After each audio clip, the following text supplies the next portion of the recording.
শুভ দুপুর বন্ধুরা। ঘুরতে গেছিলাম, ঘোরাঘুরি তো হইল, কালকে আসছি।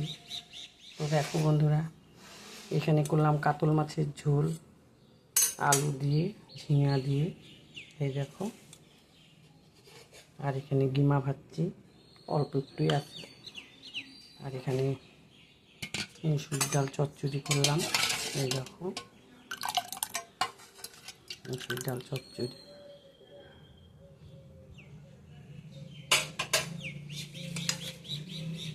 এখানে করলাম মুরগির মাংস। আর এগুলা সব কালকের বন্ধুরা, বাঁধাকপি ঘন্ট আছে কালকের ভিন্ডি ভাজা, আলু ভাজা, পাবদা মাছ করছিলাম, পাবদা মাছও এক পিস আছে। এগুলা সব কালকের বন্ধুরা।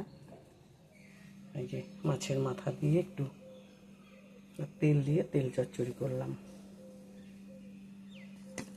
এই সব রান্নাবাড়ি করলাম বন্ধুরা। সাদা ভাতও হয়ে গেছে। এই দিয়ে আজকে খাওয়া দাওয়া সারবো। তোমরাও সবাই খাওয়া দাওয়া খাও, সবাই ভালো থেকো, সুস্থ থেকো। যতই ঘুরো ফিরো বন্ধুরা, বাড়িতে আসতেই হবে।